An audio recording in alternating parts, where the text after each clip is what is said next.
Hi everyone. आज है 27 जनवरी और 27 जनवरी में जितना भी न्यूज़ है उस हर एक न्यूज़ को सिंगल वीडियो के साथ डिटेल के साथ कवर करने वाले हैं।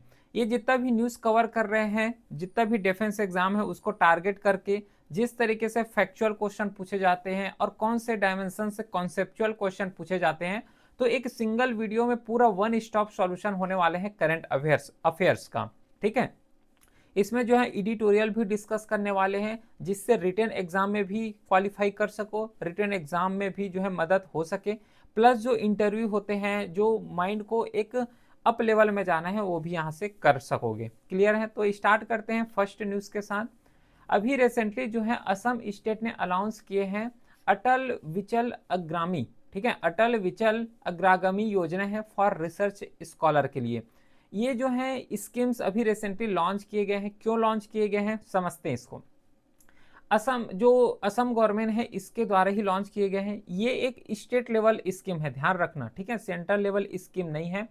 तो जितना भी रिसर्च फील्ड से इंगेज है, रिसर्च फील्ड से जितना भी इंडिविजुअल इंगेज है, उसको प्लस जो पीएचडी स्कॉलर है उसको एज अ फाइनेंशियल असिस्टेंस देने के लिए इस स्कीम को लॉन्च किए गए हैं। ये फोकस करेगा एकेडमिक एक्सीलेंस को, इनोवेशंस को। क्योंकि देखो, अगर रिसर्च के पास या फिर जो रिसर्चर हैं उसके पास अगर बैक में फाइनेंशियल होगा तो अच्छे तरीके से रिसर्च कर पाएंगे। उसके पास अगर हर एक लेवल में इक्विपमेंट होंगे तो अच्छे तरीके से रिसर्च कर पाएंगे। जब ठीक से रिसर्च होगा तो इंडिया को एक एकेडमिक एक्सेलेशन में जो है बहुत ज़्यादा बूस्ट होगा, इनोवेशन बूस्ट होंगे इंडिया में।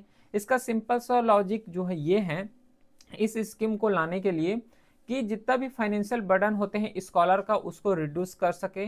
प्लस उसी के साथ जो इक्वलिटी रिसर्च है, क्योंकि जिसके पास मनी है वो तो अच्छे तरीके से रिसर्च कर पा रहे हैं, अपने को अच्छे तरीके से एक नेक्स्ट लेवल तक बूस्ट कर पा रहे हैं। लेकिन what about those people who है no financial assistance is back, तो उसका क्या होगा? क्योंकि उसके पास भी तो माइंड है। ठीक है, उसका भी तो एक कैपिटल है, ह्यूमन कैपिटल है उसके पास। तो उसको अच्छा बैक में अगर जो है क्वालिटी जो है या फिर फाइनेंशियल असिस्टेंट दे दिया जाए तो उसको भी प्रमोट हो सके रिसर्च के लिए। प्लस जो हायर एजुकेशन इकोसिस्टम है उसको स्ट्रेंथन मिल सके। प्लस उसी के साथ जो इंक्लूसिव ग्रोथ होता है कि जितना भी रिसर्च है, चाहे जिसके पास फंडिंग है या फिर चाहे जिसके पास फंडिंग ना हो, तो उसको एक मेन ट्रैक में ला सके, जिसके बाद जो रिसर्चर है वो अपने लेवल में रिसर्च कर सके और इंडिया के लिए एज अ बेस्ट आउटपुट यहाँ पे ले पाए। तो फाइनेंशियल असिस्टेंस इस स्कीम्स के थ्रू देने के लिए बोले हैं 25,000 पर मंथ और 40,000 पर मंथ फॉर दिव्यांग के लिए। ठीक है, 25,000 दिए जाएंगे पर मंथ फॉर जनरल जो रिसर्च स्कॉलर होते हैं उसको, और 40,000 पर मंथ दिए जाएंगे जो दिव्यांग रिसर्चर्स हैं। ठीक है, तो अगर इतना सब कर रहे हैं स्टेट गवर्नमेंट के द्वारा तो उसका भी बहुत ज़्यादा सिग्निफिकेंस है, उसका जो फ्यूचर सिग्निफिकेंस बहुत ज़्यादा होने वाले हैं। क्योंकि जो रिसर्च कल्चर है वो ऑटोमेटिकली प्रमोट हो जाएगा। क्योंकि मेन रिसर्च करने के लिए एक तो ह्यूमन कैपिटल है। अब ह्यूमन कैपिटल, केवल ह्यूमन कैपिटल होने से कुछ नहीं होगा। ह्यूमन कैपिटल मतलब होता है उसके पास जो नॉलेज है, उस नॉलेज को अगर सही लेवल में एक राइट डायरेक्शन में इम्प्लीमेंट कर दिया जाए तो इंडिया को एक इनोवेशन सेक्टर में, रिसर्च सेक्टर में बूस्ट मिल सकता है। लेकिन अगर उसके पास जो है फाइनेंशियल असिस्टेंस ना हो तो उसको जो है बहुत ज़्यादा कठिनाई आएगा। ठीक है, तो एक रिसर्च कल्चर है उसको बूस्ट मिल सकता है, इनकरेज हो सकता है। प्लस जो यूथ स्कॉलर है उसको एक सपोर्ट मिल जाएगा। प्लस उसी के साथ जो नॉलेज इकोनॉमी है असम में, उसी के साथ जो ड्रॉप आउट हो रहा है फाइनेंशियल स्टेट की वजह से, वो सब चीज़ यहाँ से रिड्यूस हो जाएगा। ठीक है, नेक्स्ट यहाँ पे है कि अभी जो है recently prime minister Narendra Modi ने पैड किए हैं, ट्रिब्यूट पैड किए हैं कर्पूरी ठाकुर को। अब ये सबको पता होगा इसके बारे में। ठीक है, अभी रिसेंटली 2024 में इसे भारत रत्न अवार्ड से अवार्डेड गए हैं।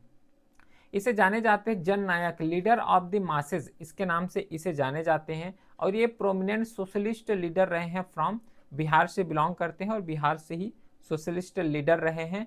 बॉर्न हुआ था 1924 में समस्तीपुर बिहार में। तो नॉर्मली इतना अगर पता है तो मोर देन सफिशिएंट होता है। क्योंकि अगर ये जो हेडिंग है, हेडिंग भी अगर पता चल जाए तब भी यहाँ पे सफिशिएंट हो जाता है as a exam point of view. ठीक है, नेक्स्ट क्वेश्चन है, सॉरी नेक्स्ट जो न्यूज़ है वो है United State of America. America के द्वारा अभी जो है अफेक्टेड है, अमेरिका भी अफेक्टेड है। Must talked about winter storm Fern. क्या होता है विंटर स्टॉर्म फर्न? देखो, severe winter storm has been affect किए गए हैं नदर्न अमेरिका को। अब ये जो है होता क्या है, विंटर स्टॉर्म फॉर्म, जिसमें क्या है हैवी स्नोफॉल देखने को मिलता है। अब ये स्नोफॉल हो क्यों रहे हैं, अगर थोड़ा सा इसको जियोग्राफिक कॉन्टेक्स्ट से अगर लिंक करूं तो ये हो गया पूरा इक्वेटर। अब इक्वेटर यहाँ पे है और इक्वेटर में ही सन का रेडिएशन डायरेक्टली आता है, लेकिन थोड़ा नदर्न हेमिस्फीयर का अगर लोकेशन देखोगे तो नॉर्मली जो थोड़ा सा पोल साइड में चले जाते हैं, पोल साइड में जा रहे हैं मतलब वहां पे जो अर्थ का रेडिएशन है उतना ज़्यादा नहीं जा पा रहे हैं। तो अर्थ का रेडिएशन उतना ज़्यादा नहीं जा पा रहा है तो वहां पे क्या है, बहुत ज़्यादा कोल्डर एरिया देखने को मिलता है। वार्म क्लाइमेट वहां पे नहीं है, कोल्ड क्लाइमेट ज़्यादा देखने को मिलता है। तो कोल्ड क्लाइमेट की वजह से वहां पे स्नोफॉल दिख रहे हैं। उसी के साथ फ्रीजिंग रेनफॉल हो गया, एक्सट्रीम कोल्ड जो होता है वो वहीं पे देखने को मिलता है, और इसी को बोल रहे हैं विंटर स्टॉर्म फंड। तो ये नॉर्मली वहाँ का फीचर्स हैं अंडर द विंटर स्टॉर्म यहाँ पे दिए गए हैं। तो winter storm fund northern America को यहाँ पे अफेक्ट कर रहे हैं। क्या क्या इसका की फीचर्स हैं, तो इसमें हैवी स्नोफॉल एक्यूमुलेशन देखने को मिल रहा है, आइस के लेवल में पूरा स्टॉर्म आ रहा है। नॉर्मली अगर इंडिया को कंसीडर करते तो स्टॉर्म कैसे आते हैं, आंधी तूफान के फॉर्म में आते हैं, ठीक है, लेकिन वहाँ पे इज आइस स्टॉर्म के फॉर्म में आ रहे हैं। यहाँ पे जीरो टेम्परेचर और विल्ड यहाँ पे चिल चले गए हैं, प्लस उसी के साथ जो ब्लिजार्ड है like condition in some region में भी देखने को मिल रहा है। तो इसको याद रखोगे। प्लस अभी जो है recently elections commission of India के द्वारा एक डिजिटल प्लेटफॉर्म लॉन्च किए गए हैं, ECI नेट। ECI नेट जो है एक डिजिटल प्लेटफॉर्म है, इसे इलेक्शंस कमीशन के द्वारा लॉन्च किए गए हैं। क्या ये ECI नेट? ECI नेट का सिंपल सा मतलब है जो इलेक्शंस कमीशन का डिफरेंट डिफरेंट एप्स हैं, डिफरेंट डिफरेंट प्लेटफॉर्म है, उसको सिंगल प्लेटफॉर्म में मर्ज किए जाएंगे ECI नेट के द्वारा। तो ये ECI नेट जो है यूनाइटेड डिजिटल प्लेटफॉर्म है, इसे डेवलप किए गए हैं इलेक्शन कमीशन ऑफ इंडिया के द्वारा। इसमें जितना भी मल्टीपल ऐप हैं जो कि रिलेट करते हैं इलेक्शन कमीशन से, और जितना भी पोर्टल है वो भी रिलेट करते हैं इलेक्शन कमीशन से, उसको सिंगल सिस्टम में लाने का काम किए जाएंगे ECI नेट के द्वारा। इसे डिज़ाइन किए गए हैं वोटर्स के लिए, इलेक्शंस ऑफिसर्स के लिए, पॉलिटिकल पार्टी, स्टेक होल्डर, इन सब चीज़ के लिए इस पर्टिकुलर ऐप को डिफाइन किए गए हैं ताकि जितना भी डिजिटल टेक्नोलॉजी हो सके उसको यहाँ पे इम्प्रूव किया जाए। इसका ऑब्जेक्टिव रखे गए थे कि जितना भी इलेक्टोरल सर्विस हैं, चाहे वोटिंग मेथड से लेके देख लो या फिर वोटर लिस्ट देख लो, तो हर एक फील्ड को यहाँ पे एक सिंप्लीफाई करने का काम किए जाएंगे ECI नेट के द्वारा। प्लस जो डिजिटल फ्रेगमेंटेशन है कि अगर वोटर ID का नाम चाहिए, लिस्ट चाहिए, तो दूसरा प्लेटफॉर्म यूज़ करो, है ना। फिर अगर कोई पॉलिटिकल पार्टीज के बारे में जानना है या फिर कुछ मेंबर्स के बारे में जानना है तो उसके लिए अलग प्लेटफॉर्म। तो यहाँ पे उसको जो है रिड्यूस किए जाएंगे, जितना भी फ्रेगमेंटेड प्लेटफॉर्म है इसको सिंगल प्लेटफॉर्म में लाने का ट्राई किए गए हैं। प्लस इसी के साथ जो इफिशिएंसी है, ट्रांसपेरेंसी है, ट्रस्ट है, ये सब चीज़ बिल्ड हो जाएगा। और ये जो है सेंट्रल सिटीजन सेंट्रल सबसे ज़्यादा बनेगा, सिटीजन सेंट्रल इसको प्रमोट किए जाएंगे। तो ये सिंगल एक्सेस होगा और यूज़र फ्रेंडली है, मल्टीपल लैंग्वेज सपोर्ट किए जाएंगे, प्लस मोबाइल डेस्कटॉप में यूज़ किए जा सकते हैं। सोर्स और अथोराइज हैंडलिंग यहाँ पे अच्छे तरीके से होगा, ठीक है। नेक्स्ट न्यूज़ है, अभी जो है ये न्यूज़ बहुत पहले भी था क्योंकि इंडिया अभी जो है 77th रिपब्लिक डे सेलिब्रेशन किए हैं, कल ही सेलिब्रेशन किए हैं। तो इसमें से 2 फॉरेनर मेंबर हैं जो कि हाई प्रोफाइल मेंबर होते हैं और हर साल इनवाइट किए जाते हैं। लेकिन इस साल जो है यूरोपियन यूनियन जो है, ठीक है, यूरोपियन जो कमीशन उसके मेंबर को इनवाइट किए गए हैं। तो 2 मेंबर हैं जिसे इनवाइट किए गए हैं, एक है लेन और दूसरा है एंटेनियो कॉस्टा। तो जो उर्सुला वोन डेर लेनियन है, ये है क्या, ये जो है एक प्रोमिनेंट यूरोपियन पॉलिटिकल लीडर है यूरोपियन देश का, और ये प्रेसिडेंट है यूरोपियन कमीशंस का। अभी डिस्कस करते हैं यूरोपियन कमीशंस हैं क्या, लेकिन इस मेंबर के बारे में थोड़ा सा आइडिया होना चाहिए क्योंकि ये 77 रिपब्लिक डे के सेलिब्रेशंस में as a important chief guest के रूप में इंडिया आए थे, ठीक है। तो ये यूरोपियन पॉलिटिकल लीडर हैं। यूरोपियन कमीशन जो है, ये कमीशन है, इसका प्रेसिडेंट है और ये फर्स्ट वुमेन है जिन्होंने होल्ड किए हैं इस पोस्ट को। क्या होता है यूरोपियन कमीशन? ये एक एग्जीक्यूटिव बॉडी है यूरोपियन यूनियन का। अब यूरोपियन यूनियन है, जैसे कि डिफरेंट डिफरेंट यूनियन होते हैं ना, एक नाटो का यूनियन है, ठीक है, तो इस तरीके से सार्क हो गया। तो इस तरीके से क्या है कि एक यूरोपियन यूनियन है, उस यूनियन का एक कमीशन है या फिर एक डिपार्टमेंट बोल सकते हो, तो वही है यूरोपियन कमीशन, इस जो कि एक एग्जीक्यूटिव बॉडी है जितना भी रूल्स बन रहा है, रेगुलेशन बन रहा है, तो उसको एग्जीक्यूट करने का काम यूरोपियन या फिर एग्जीक्यूटिव बॉडी यूरोपियन कमीशंस के द्वारा किए जाते हैं। ये एक गार्जियन की तरह काम करते हैं जितना भी ट्रिटीज आ रहे हैं, क्योंकि मोस्टली जो इंटरनेशनल एरेना में देखोगे तो सबसे ज़्यादा कॉमन है वो ट्रिटी को साइन करना। अब ट्रिटी को साइन तो कर लोगे तो उसको एग्जीक्यूट करने की भी जरूरत है, तो एग्जीक्यूट किए जाते हैं यूरोपियन कमीशंस के द्वारा। रिप्रेजेंट करते हैं collective interest of the EU not individual member state, क्योंकि यूनियन है ना, तो जब यूनियन है, एक ऑर्गेनाइजेशंस फॉर्म किए हो तो कलेक्टिव मेंबर को ही ध्यान दोगे, इंडिविजुअल को तो नहीं कवर करोगे। कंपोजिशंस यहाँ पे 1 कमिश्नर होगा ईयू मेंबर स्टेट में, उसी के साथ यहाँ पे एक प्रेसिडेंट होंगे और इन सब को जो है अपॉइंट किए जाएंगे 5 ईयर्स के लिए। ठीक है, तो कि यहाँ पे फंक्शंस दिए गए हैं, इम्प्लीमेंट करना है ईयू का, यूरोपियन यूनियन का जितना भी रूल्स है, रेगुलेशन है, पॉलिसीज हैं, उसको इम्प्लीमेंट करने का काम यूरोपियन कमीशंस के द्वारा किए जाते हैं। प्लस जो जितना भी ईयू से रिलेटेड, यूरोपियन यूनियन से रिलेटेड जो प्रोग्राम चल रहे हैं, बजट है, उसको मैनेज करने का काम, प्लस लेजिस्लेटिव इनिशिएटिव भी इसके द्वारा लिए जाते हैं। कैसे? जो sole authority to purpose, European Union का जो लेजिस्लेशन है उसमें भी सोल अथॉरिटी के रूप में काम करते हैं। रेगुलेट करने का काम, इन्फोर्स करने का काम, प्लस जो है मेंबर स्टेट को कंप्लाई करने का काम, मतलब यूरोपियन यूनियन जो है और उसमें जितना भी मेंबर है उसको रूल के अकॉर्डिंग कंप्लाई करने का काम, प्लस जो इनिशियल जो लीगल एक्शन होता है ट्रीटी वायलेशंस के लिए उसको भी यहाँ पे कंडक्ट करने का काम, क्योंकि अगर कोई कंट्री या फिर कोई पर्टिकुलर मेंबर अगर वायलेट कर रहे हैं तो उसके लिए क्या जो है इनिशियल यहाँ पे लीगल एक्शन लिए जाए, उसको भी यूरोपियन कमीशंस के द्वारा कंडक्ट किए जाते हैं। एक्सट्रीम रिप्रेजेंटेशन, एक्सटर्नल रिप्रेजेंटेशन, चाहे वो ट्रेड नेगोशिएशन हो, चाहे इंटरनेशनल एग्रीमेंट हो, ये सब रिस्पॉन्सिबिलिटी होता है यूरोपियन कमीशंस का। नेक्स्ट मेंबर यहाँ पे आए थे वो है एंटोनियो कोस्टा, जो कि एक पोर्तुगीज पॉलिटिकल लीडर है। ये जो है यूरोपियन काउंसिल का प्रेसिडेंट है। ठीक है, ये यूरोपियन काउंसिल का प्रेसिडेंट है, जो कि हाईएस्ट पॉलिटिकल अथॉरिटी होता है यूरोपियन यूनियन का। यूरोपियन यूनियन का ध्यान देना इस चीज को, ये जो है डज नॉट ड्राफ्ट और पास लॉ, इसका प्रोविजन यही होता है यूरोपियन काउंसिल का। तो ये जो है ड्राफ्ट को या फिर लॉ को पास नहीं करते हैं। कुछ कंपोजिशन इसका कि कैसे जो है इसका कंपोजिशन होता है, फॉर्मेशन होता है, तो ये हेड ऑफ स्टेट और government of United member state होते हैं और ये प्रेसिडेंट होते हैं यूरोपियन काउंसिल का। ठीक है, तो ये सब चीज़ यहाँ पे हैं। और लीडरशिप देखो, यहाँ पे प्रेसिडेंट इलेक्ट किए जाते हैं 2.5 ईयर्स के लिए। 2 पॉइंट मतलब 2.5 ईयर्स टर्म के लिए इसे जो है रिन्यू किए जाते हैं, और ये रिन्यूएबल वंस, एक बार ही इसको रिन्यू करते हैं, और इलेक्ट किए जाते हैं 2.5 ईयर्स के लिए। चेयरमैन करने का काम, एज अ चेयर करने का काम, कोऑर्डिनेट, मीटिंग को कोऑर्डिनेट करने का काम इसका एज अ लीडरशिप होता है, अगर इसका यूरोपियन काउंसिल में अगर एज अ प्रेसिडेंट अपॉइंट हो रहे हो तो। फीचर्स यहाँ पे हैं, जैसे कि स्ट्रेटेजिक जो रोल है उसमें से लॉन्ग टर्म प्रायोरिटीज देना, यूरोपियन यूनियन जो है उसको लॉन्ग टर्म प्रायोरिटीज देना, प्लस डायरेक्शंस डिफाइन करना फॉरेन पॉलिसी का, सिक्योरिटी का, economy and climate, crisis management का। क्राइसिस मैनेजमेंट को भी यहाँ पे सपोर्ट करने का काम किए जाते हैं इसी के द्वारा। प्लस यहाँ पे जो यूरोपियन यूनियन रिस्पॉन्स है ड्यूरिंग, कब अगर जैसे कि फाइनेंशियल क्राइसिस हो गए तो रिस्पॉन्स किए जाएंगे इसी यूरोपियन काउंसिल के द्वारा। ठीक है, यूरोपियन काउंसिल के द्वारा। प्लस माइग्रेशन चैलेंजेस आ रहे हैं तो इन सबको डिफरेंट डिफरेंट जो फंक्शंस हैं, है ना, और यहाँ पे कुछ फंक्शंस लिए गए हैं, जैसे कि ट्रीटी या फिर इंस्टीट्यूशनल डिवीजन लेना हो, इंटरनेशनल डिसीजन लेना हो, तब इसके द्वारा किए जाते हैं यूरोपियन काउंसिल के द्वारा। और यूरोपियन जो यूनियन का जो ऑफिशियल है अगर उसको अपॉइंट करना है तब इसके द्वारा किए जाते हैं। तो कुछ इंपॉर्टेंट फंक्शंस भी यहाँ पे डिस्कस कर लिए।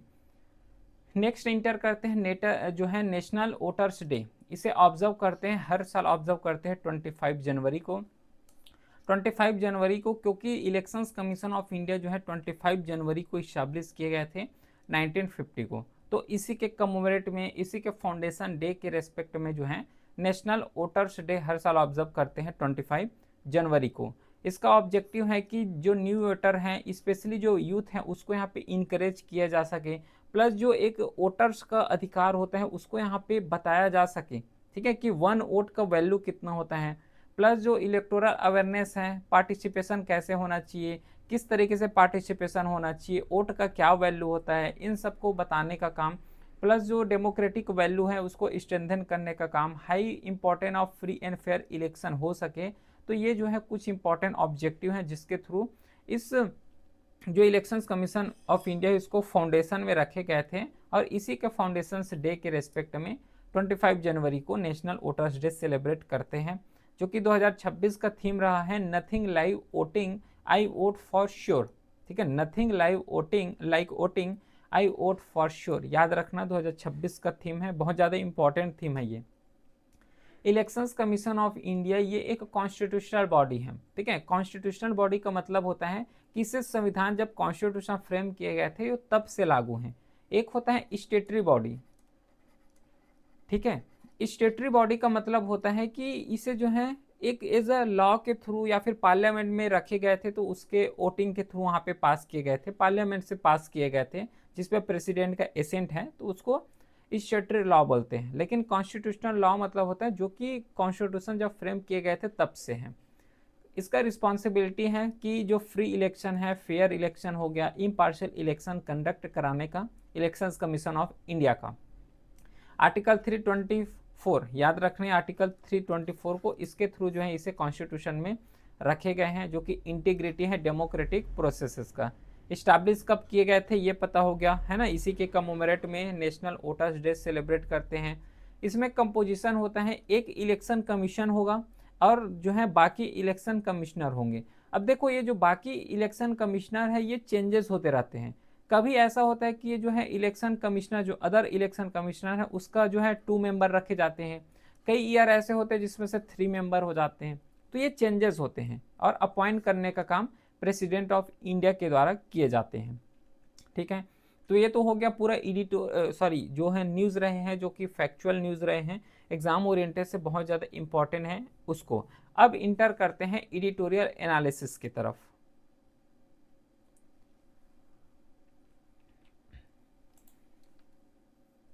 तो ये रहा पहला एडिटोरियल जिसे एनालिसिस करना है। आज जो है 2 एडिटोरियल एनालिसिस करेंगे, बहुत ज़्यादा इंपॉर्टेंट एडिटोरियल हैं जिसको एनालिसिस करेंगे। इसमें सबसे पहला एडिटोरियल है demographic transition in Indian state. ये जो है माइंड टाइम इस तरीके से दिए गए हैं, पहला एडिटोरियल एनालिसिस करेंगे। इसमें एक्चुअल में क्या है कि जैसे कि नदर्न स्टेट देखोगे, नदर्न स्टेट में जैसे कि बिहार हो गया, यूपी हो गया, इन सब में पॉपुलेशन बहुत ज़्यादा ग्रोथ हो रहा है। तो पॉपुलेशन ग्रोथ हो रहा है तो पॉपुलेशन ग्रोथ बहुत ज़्यादा है, इसका मतलब क्या हुआ कि गवर्नमेंट को यहाँ पे डिफरेंट डिफरेंट पॉलिसी लाना चाहिए, एम्प्लॉयमेंट जनरेशन किए करना चाहिए, ये सब चीज़ बात किए हैं। सेकेंड, यहाँ पे सदर्न इंडिया को देखोगे जैसे कि केरला हो गया, तमिलनाडु हो गया, इसका जो है पॉपुलेशन पूरा डिक्लाइनिंग हो रहे हैं। अभी जो है डाटा बताएंगे, डाटा यहाँ पे दिए गए हैं अराउंड जो है 2036 तक, यहाँ पे दिए गए हैं 2036 तक जो जितना भी जो सदर्न स्टेट है उसमें जो है एजिंग पॉपुलेशन हो जाएगा। ठीक है, तो जब इंडिया में जो है सदर्न स्टेट में एजिंग पॉपुलेशन होगा और नदर्न स्टेट में जो है वर्क फोर्स पॉपुलेशन होंगे, तो जो सदर्न इंडिया है जिसमें एजिंग पॉपुलेशन होगा तो उसके लिए पॉलिसी यहाँ पे डिफरेंट होना चाहिए, और जो नदर्न इंडिया है जिसमें से पॉपुलेशन ग्रोथ ज़्यादा हो रहा है, जिसमें से स्पेशली जो यूथफुल पॉपुलेशन उसका ग्रोथ ज़्यादा है, तो उसके लिए पॉलिसी यहाँ पे डिफरेंट होना चाहिए। ठीक है, तो इन सब चीज़ के बारे में इस आर्टिकल में ऑथर के द्वारा बताए गए हैं कि जो इंडिया का डेमोग्राफिक डिविडेंड है ये यूनिफॉर्म नहीं है, हर स्टेट में यूनिफॉर्म नहीं है। डेमोग्राफिक डिविडेंड का मतलब होता है जहाँ पे यूथफुल जो स्टेज हैं वो ज़्यादा हो। ठीक है, तो इंडिया जो कि इंटरिंग कर रहे हैं डेमोग्राफिक ट्रांजिशन फेस की तरफ, क्योंकि जो नदर्न स्टेट हैं यहाँ पे बताए गए हैं, डाटा भी शो किए गए हैं कि 2026 तक जैसे कि केरला हो गया, केरला में इल्डरली पॉपुलेशन हो जाएगा वो 22% ही हो जाएंगे। उसी के साथ जो तमिलनाडु है इसमें जो इल्डरली पॉपुलेशन होगा वो 20% से ज़्यादा हो जाएंगे। मतलब इल्डरली पॉपुलेशन का मतलब होता है कि जो एजिंग पॉपुलेशन है जिसका उम्र जो है नॉर्मली 60 ईयर से प्लस का है या फिर 60 प्लस के हैं, उसका यहाँ पे पॉपुलेशन बहुत ज़्यादा हो जाएगा, इस तरीके से बताए गए हैं। देखो यहाँ पे 60 प्लस ज़्यादा हो रहा है, इसका मतलब क्या हो रहा है कि यहाँ पे जो काम करने वाले जो वर्क फोर्स है, जो यूथ फोर्स है, वो वहाँ पे मिनिमम हो जाएंगे। अब काम करने वाले या फिर जो यूथ फोर्स है वो कम होंगे, तो यहाँ पे 60 प्लस वाले जो इल्डर पीपल है उसका ज़्यादा होगा।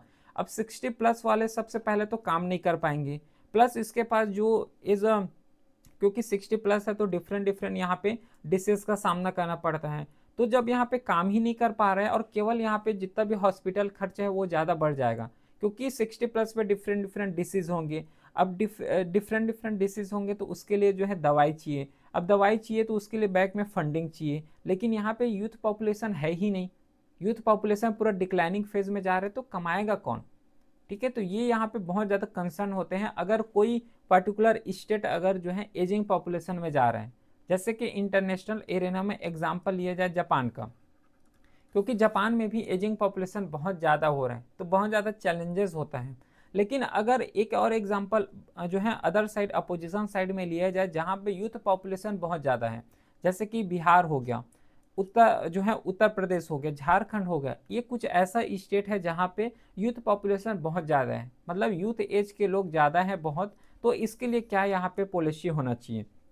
ठीक है, तो इन दोनों के बीच जो है कैसे मैनेजमेंट कर सकते हैं, नदर्न स्टेट और सदर्न स्टेट में कैसे एक डिफरेंट डिफरेंट पॉलिसी के थ्रू जो यूथ हैं या फिर जो एल्डरली पॉपुलेशन उसका एडवांटेजेस लिया जा सके। तो सबसे पहले आरबीआई का कुछ जो फिजिकल प्रिजम्पशंस लिए गए हैं वो यहाँ पे डिस्कस करते हैं।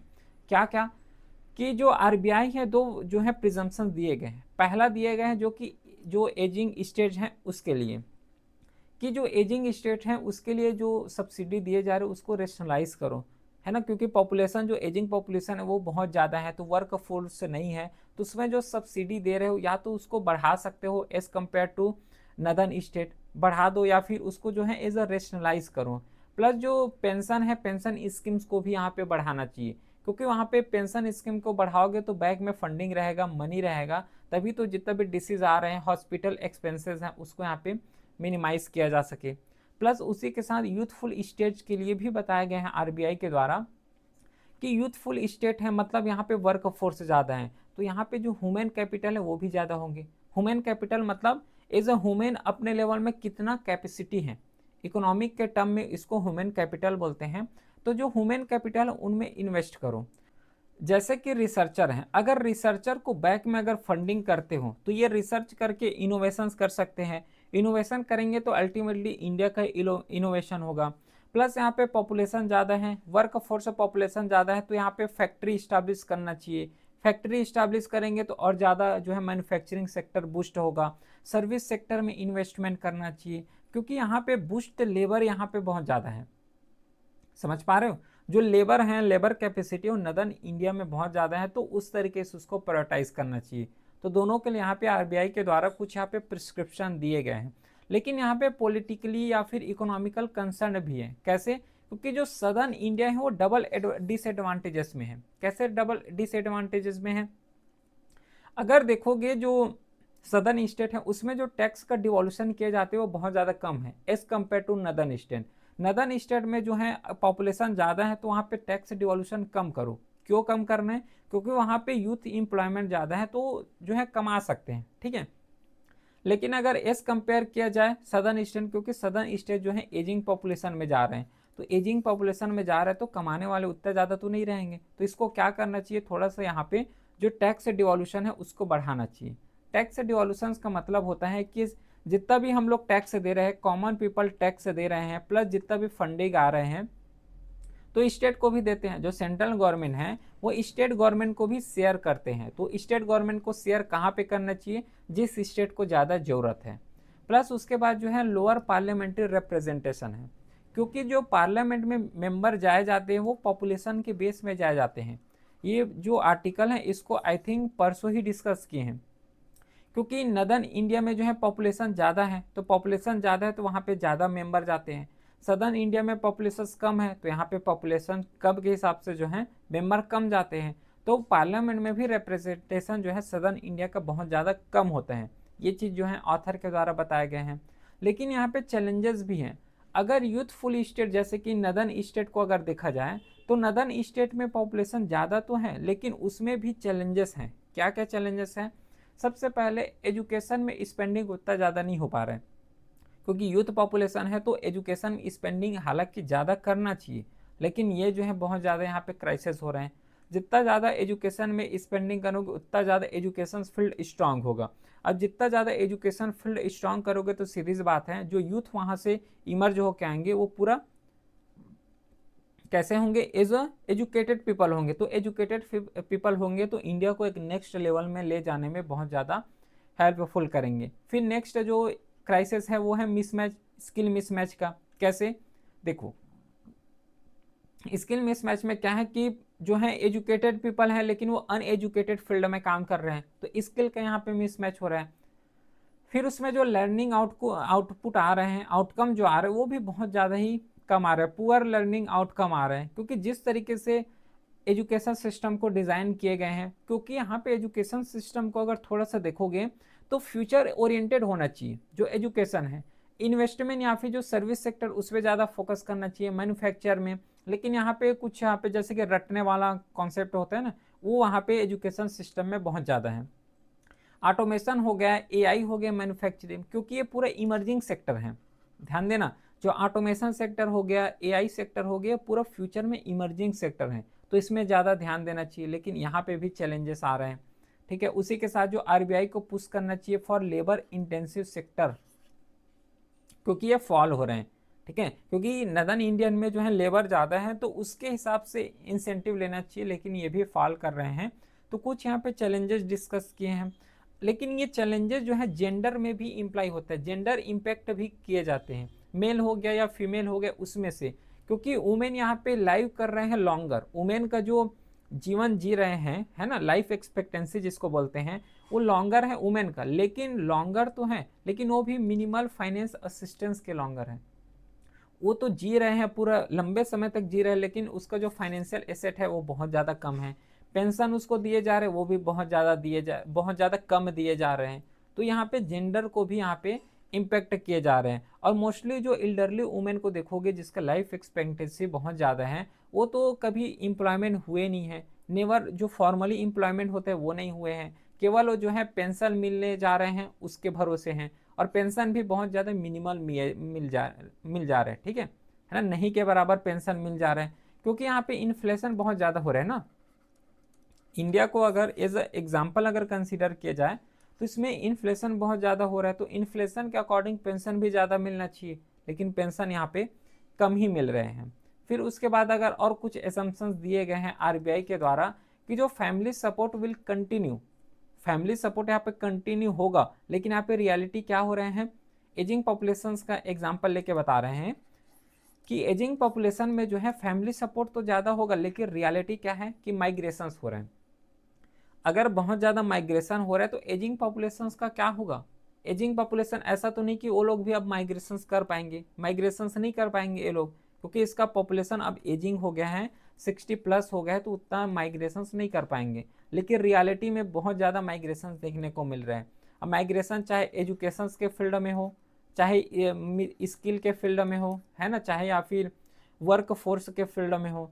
जो न्यूक्लियर फैमिली है ये भी यहाँ पे बहुत ज़्यादा बढ़ रहे हैं, अर्बनाइजेशंस बहुत ज़्यादा बढ़ रहे हैं। तो ये कुछ यहाँ पे रियलिटीज़ हैं, ग्राउंड रियलिटीज़ हैं, और इससे क्या होगा, जो एल्डरली पॉपुलेशन है वो बहुत ज़्यादा अफेक्ट होंगे, ये यहाँ पे बताए गए हैं।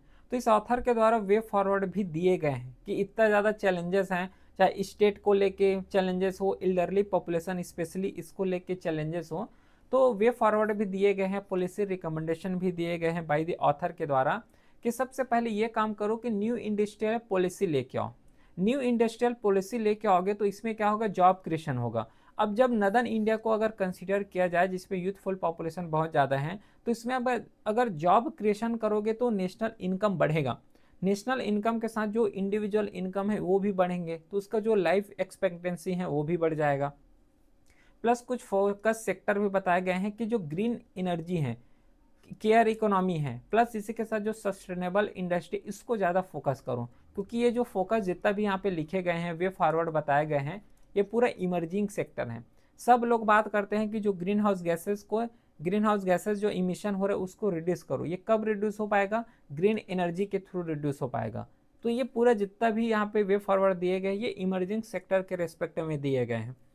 फिर नेक्स्ट और यहाँ पे वे फॉरवर्ड दिए गए ऑथर के द्वारा कि जो सिक्योरिटी या फिर सोशल जो सिक्योरिटी दिया जा रहा है वो यूथफुल स्टेट के लिए यहाँ पे अर्ली सोशल सिक्योरिटी दिया जाए। मतलब इसका मतलब क्या हुआ कि जितना भी हेल्थ केयर इंफ्रास्ट्रक्चर है इसको बूस्ट किया जाए, जो पेंशन सिस्टम है उसको बिफोर फर्टिलिटी डिक्लाइन यहाँ पे दिया जाए, जिससे फ्यूचर में जो फिजिकल शॉक्स हो रहा है, फिजिकल जो डेफिसिट हो रहा है वो सब रिड्यूस हो सके। उसके बाद और एग्जाम्पल या फिर वे फॉरवर्ड दिए गए हैं वो हैं expansion of social pension.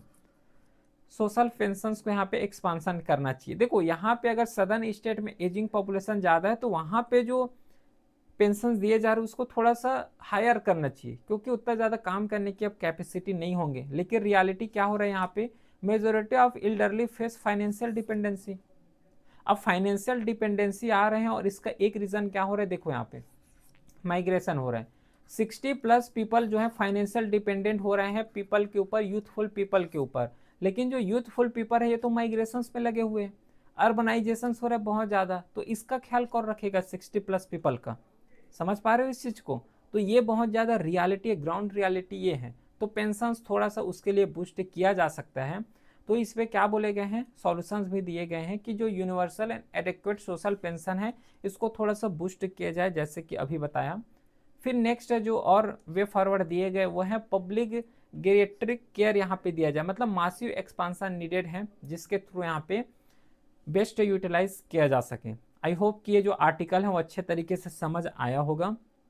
But अब इंटर करते हैं नेक्स्ट आर्टिकल की तरफ। 2 आर्टिकल यहाँ पे डिस्कस करना है। अब यहाँ पे सेकेंड आर्टिकल है जिसे डिस्कस करेंगे वो है playing hide and seek on the employment guarantee.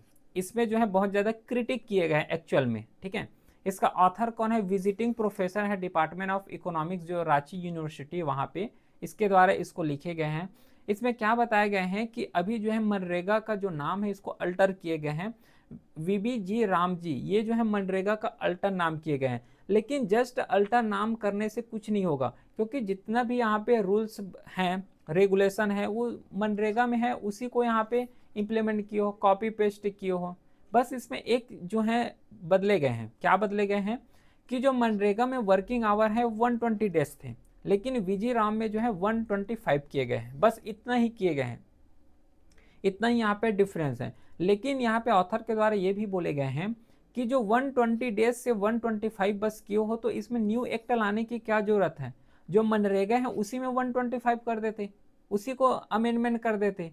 तो इस तरीके से कुछ यहाँ पे क्रिटिक भी लिए गए हैं। कुछ जो है लास्ट पॉइंट में इसको जो है पॉलिटिकल अलाइनेशंस ही बताए गए हैं, एज अ पॉलिटिकल के लिए जो है पॉलिटिकली एडवांटेजेस के लिए इसको लाए गए हैं इस तरीके से। तो हमें एग्जाम पॉइंट ऑफ व्यू से कवर करना है। तो देखो अभी जो है विकसित भारत गारंटी फॉर रोजगार एंड आजीविका मिशन जो है ग्रामीण के लिए वीबी जी राम एक्ट को पास किए गए हैं और इसे रिप्लेस कौन से किए गए हैं, मनरेगा एक्ट 2005 को। पहले मनरेगा चलता था, अब इसे जो है वीबी जी राम जी इस तरीके से किए गए हैं। लेकिन यहाँ पे अट्रैक्टेड वाइड स्प्रेड क्रिटिसिज्म यहाँ पे जैसे कि बताया, क्योंकि ये जो है जो सेंट्रल गवर्नमेंट है उसी को एडवांटेजेस में उसी को रिप्रेजेंट करने के लिए इसको लॉन्च किए गए हैं इस तरीके से।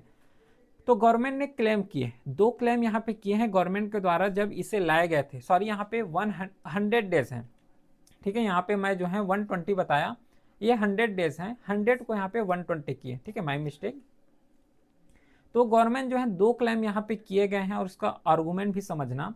पहला क्लेम क्या था, इसमें जो है सेम एम्प्लॉयमेंट गारंटी दिए जाएंगे मोर देन 125 डेज, ठीक है। 125 डेज यहाँ पे दिए जाएंगे। क्या क्या गारंटी दिए गए हैं कि जो गारंटी दिए गए हैं 125 डेज ऑफ वर्क पर household higher than MNREGA, ये बताया गया है, ये स्कीम के द्वारा बोले गए हैं जो कि अभी डिस्कस किए हैं। लेकिन अगर रियलिटी अगर देखोगे तो यहाँ पे जो एम्प्लॉयमेंट गारंटी दिए जाएंगे 125, ये केवल रूरल एरिया में ही एम्प्लॉयमेंट होगा, अर्बन एरिया में जो है एम्प्लॉयमेंट नहीं दिए जाएंगे, ये बोले गए हैं। इससे क्या होगा कि जो गारंटी एग्जिस्ट कर रहे थे ओनली सेंट्रल अलाउस, इसका मतलब क्या हो रहा है समझ पा रहे हो। ये जो मनरेगा एक्ट है जिसको रिप्लेस किए गए हैं जिसे रूरल एरिया में दिए जाएंगे, एक इनडायरेक्टली यहाँ पे मैसेज ये जाता है कि जो मनरेगा एक्ट है या फिर जो वीजी वी राम जो एक्ट अभी पारित किए गए हैं इसमें जितना भी रूल्स रेगुलेशन बनाने का जो मेन एम होगा, मेन जो बनाए जाएंगे वो सेंट्रल गवर्नमेंट के द्वारा बनाए जाएंगे। मतलब इसको भी सेंट्रलाइज करने का ट्राई किए जा रहे हैं, ये मैं नहीं बोल रहा हूँ, ये ऑथर के द्वारा यहाँ पे बोले गए हैं। क्लेम सेकंड क्या दिए गए हैं कि जो extension could not be done under MNREGA, ये बोले गए हैं। मतलब इसमें क्या क्या है कि जो मनरेगा ऑलरेडी अलाउ, मनरेगा यहाँ पे जो है 100 डेज अलाउ करते थे, ठीक है। अब कितना किए हो 120 डेज 125 डेज किए हो। लेकिन रियलिटी में क्या है कि कुछ ऐसे भी स्टेट है जो कि 125 डेज से भी ज़्यादा यहाँ पे काम करा रहे हैं मनरेगा स्कीम के थ्रू, कुछ ऐसे स्टेट हैं, तो इसको लाने की भी जरूरत क्या पड़ा, ये यहाँ पे बोले गए हैं।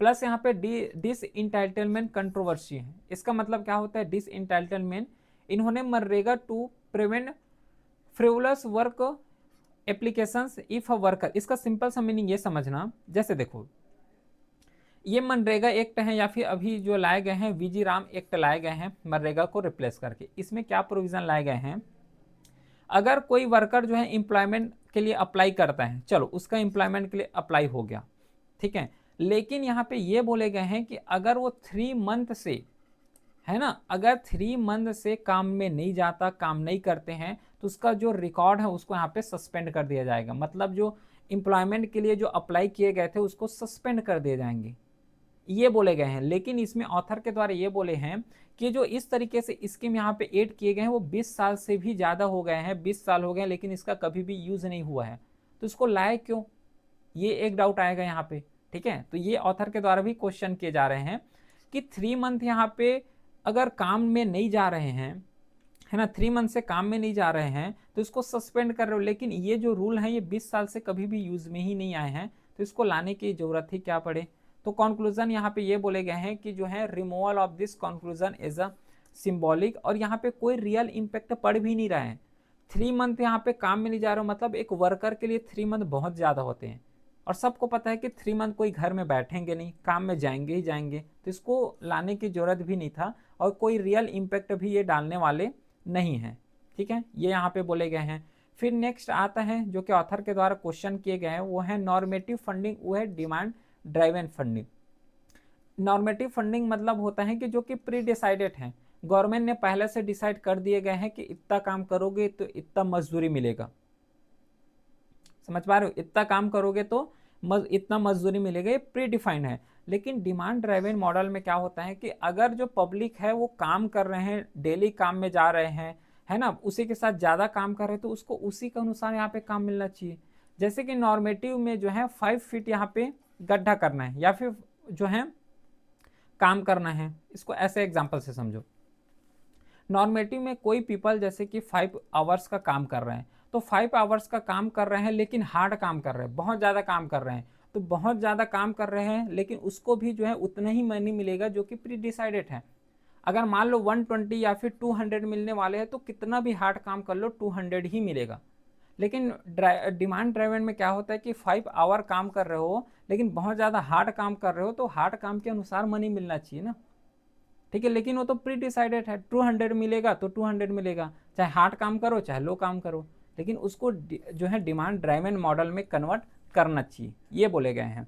लेकिन वही चीज़ यहाँ पे ऑथर के द्वारा भी बोले हैं कि क्यों जो नॉर्मेटिव फंडिंग है क्यों एज अ प्रॉब्लमेटिक है, अभी बता दिया।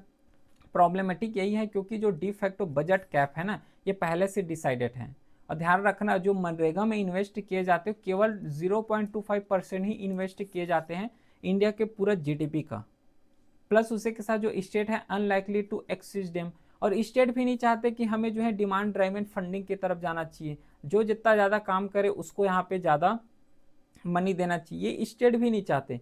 क्यों नहीं चाहते, क्योंकि उसको ज़्यादा मनी देना पड़ सकता है। तो ये सब क्या करते हैं, ये अंडरमाइन करते हैं किसको, राइट टू वर्क, क्योंकि पब्लिक तो चाह रहे हैं, पीपल चाह रहे हैं हमें काम चाहिए, काम करना भी चाह रहे हैं, लेकिन ये कुछ यहाँ पे कैप्स लग जा रहे हैं जिसके थ्रू काम नहीं कर पा रहे हैं। लीगल इंटेंटेनमेंट है, जैसे कि इस तरीके के रूल्स ला के, तो जो आर्गूमेंट है वो डज नॉर्मेटिव फंडिंग जो हेल्प कर रहे हैं पुअर स्टेट को, तो यहाँ से रियलिटी यहाँ पे चेक करते हैं। यहाँ पे नो क्लियर कोरिलेशन बिटवीन यहाँ पे बोले गए हैं पोवर्टी लेवल और मनरेगा एम्प्लॉयमेंट में, क्योंकि अभी जो न्यू स्कीम लाए गए हैं और जो पहले मनरेगा स्कीम थे उसमें से कोई डिफरेंस यहाँ पे बताए नहीं, केवल काम को यहाँ पे एक्सीड किए गए हैं, और वो काम को ऐसे एक्सीड किए गए हैं क्योंकि कोई ऐसे स्टेट है जो कि 125 पहले से ही एम्प्लॉयमेंट जनरेशन दे रहे हैं। कुछ एग्जाम्पल दिए गए जैसे कि जहाँ पे हाई एम्प्लॉयमेंट है, जैसे कि छत्तीसगढ़ हो गया, तमिलनाडु हो गया, इस स्टेट में भी लोग काम में जा रहे हैं हाई एम्प्लॉयमेंट में, लेकिन जहाँ पे लो एम्प्लॉयमेंट है, पीपल नहीं है, वहाँ पे पुअर स्टेट जैसे कि बिहार हो गया, गुजरात हो गया, वहाँ पे फंडिंग ही नहीं दिए जा रहे हैं। मतलब जो जहाँ पे हाई एम्प्लॉयमेंट है वहाँ पे जो ये रोजगार है उसको ज़्यादा इम्प्लीमेंट कर रहे हैं, लेकिन जहाँ पे लो एम्प्लॉयमेंट है वहाँ पे उसको अच्छे तरीके से इम्प्लीमेंट ही नहीं कर पा रहे, कुछ स्टेट इम्प्लीमेंट ही नहीं कर पा रहे। तो ये तो एडवांटेजेस और डिसएडवांटेजेस बोल सकते हो, क्योंकि जहाँ पे ज़्यादा एम्प्लॉयमेंट है वहाँ पे एडवांटेजेस मिल रहे हैं, ज़्यादा जहाँ पे लो एम्प्लॉयमेंट है वहाँ पे डिसएडवांटेजेस मिल रहे हैं। ये तो अपोजिट हो गया। इसको होना था कि जहाँ पे हाई एम्प्लॉयमेंट है वहाँ पे चलो वेजेस को कम कर दो, लेकिन जहाँ पे लो एम्प्लॉयमेंट है उसको तो ज़्यादा एम्प्लॉयमेंट की तरफ बढ़ना चाहिए, ये ऐसा बोले गए हैं। यहाँ पे बेटर अल्टरनेटिव मनरेगा को ही बताया है, क्योंकि increase MNREGA wages rate in poor state, जहाँ पे पुअर स्टेट है, जो पुअर स्टेट है जहाँ पे उतना ज़्यादा एम्प्लॉयमेंट नहीं है, परफॉर्मेंस बहुत कम है, वहाँ पे इसका रेट को बढ़ाना चाहिए, क्योंकि रेट भी बहुत ज़्यादा इशू है। और यहाँ पे जो रेट को फंडिंग किए जाते हैं, जो अकाउंट में ट्रांसफ़र किए जाते हैं, वो भी बहुत ज़्यादा लेट से ट्रांसफ़र किए जाते हैं, वो भी एक अनदर इशू है। ठीक है, तो एम्प्लॉयमेंट गारंटी यहाँ पे दिए गए हैं, ये ग्लोबल पब्लिक गुड्स के लिए बहुत ज़्यादा यूजफुल हैं। ऑथर यहाँ पे तारीफ भी किए गए हैं, न केवल इंडिया के रेस्पेक्ट में, अगर अदर कंट्री के जो ग्लोबल लेवल में अगर अदर कंट्री का भी एग्जांपल लोगे तो वो भी जो है एक पब्लिक गुड होते हैं। एम्प्लॉयमेंट गारंटी दे रहे हैं, बहुत अच्छा काम है, लेकिन थोड़ा दिक्कत को यहाँ पे रिड्यूस करना है।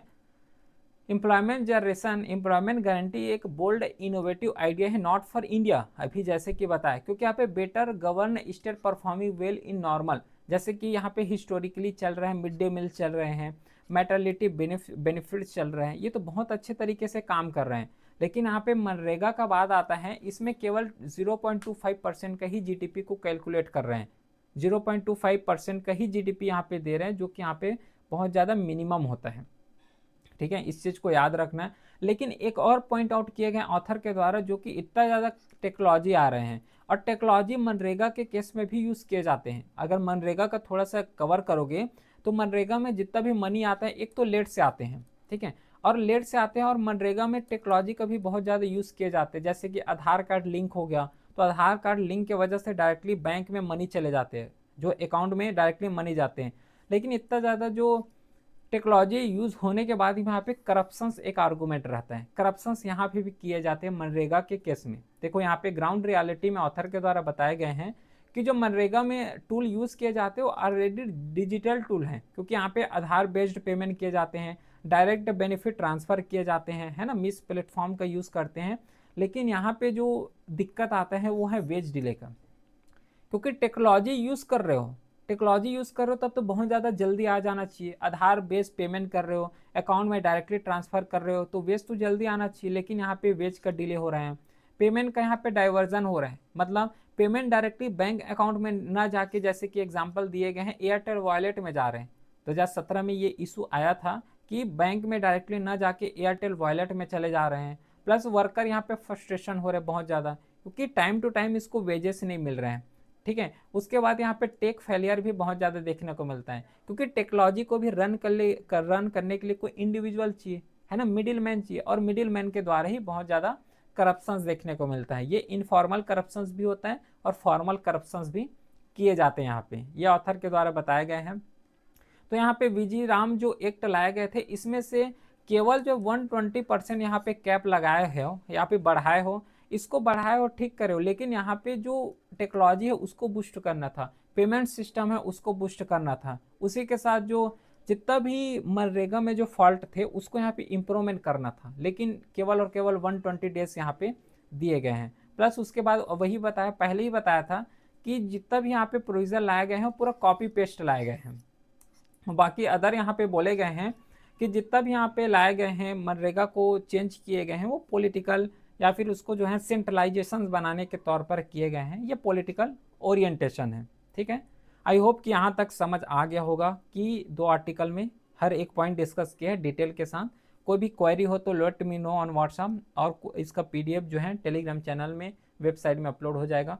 फिर मिलते हैं हम नेक्स्ट क्लास में, तब तक के लिए thank you, have a great day.